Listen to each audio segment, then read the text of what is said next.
চট্টগ্রাম ও রাঙ্গুনিয়াতে school milk feeding কর্মসূচির উদ্বোধন এবং স্কুল শিক্ষক ও অভিভাবকদের দুগ্ধজাত পণ্যর পুষ্টি ও পরিবেশ সচেতনতা বিষয়ক প্রশিক্ষণ সাপলাজাপাড়া সরকারি প্রাথমিক বিদ্যালয়ত অনুষ্ঠিত। বৃহস্পতিবার জানুয়ারির ৮ তারিখ দুইজে প্রাণী সম্পদ ও ডেয়ারি উন্নয়ন প্রকল্পের অর্থায়নে এবং রাঙ্গুনিয়া উপজেলা প্রাণী সম্পদ দপ্তর ও ভেটেরিনারি হাসপাতাল এই কর্মসূচির আয়োজন করছে।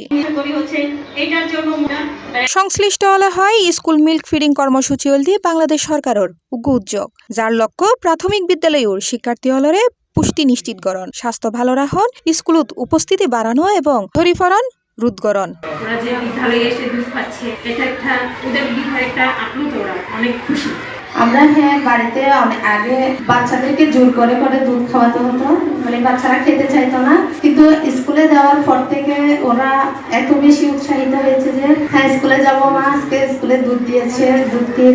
আসলে এটা অনেক ভালো একটা কাজ করতেছে, সবাই সব ছেলেমেয়েরা খুশি হচ্ছে, অভিভাবকরা আমিও বিশেষ করে খুশি হচ্ছি।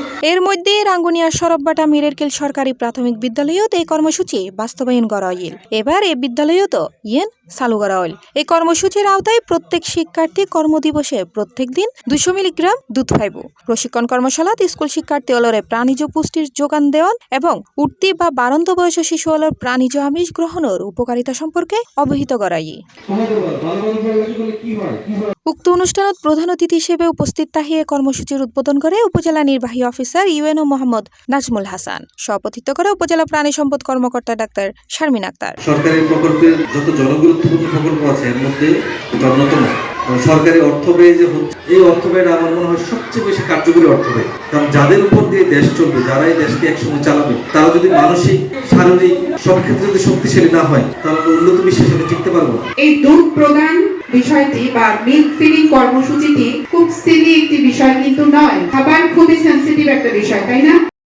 উপস্থিত আছেন প্রাণী সম্পদ দপ্তরের সম্প্রসারণ অফিসার কল্পনা চাকমা, উপসহকারী প্রাণী সম্পদ কর্মকর্তা দিন মোহাম্মদ সহ আর বোধকিও।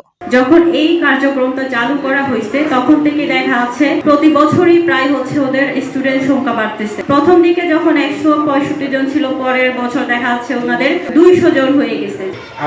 আমরা দেখাই দিচ্ছি আপনার বাচ্চাকে খাওয়াইয়ে, আপনার খেতে হবে, আপনার বাচ্চাকে খেতে হবে, মা বাবাকে খাওয়াতে হবে। যেভাবে কথাবার্তা বলেছে, তাদেরকে যেভাবে উদ্বুদ্ধ করেছে, তাদের কাছে কাছে গিয়ে যেভাবে অনুপ্রাণিত করেছে, যেভাবে ওনাদের সাথে কথা বলেছে, আমি একজন বড় বাপের প্রধান অতিথি এইভাবে কথা বলতে কখনো দেখি নাই। অর্থ সাপ্লাই যা খেতে হবে প্রতিদিন। C plus TV Chittagong. সুন্দর হতে চাই একটু বলেন তো।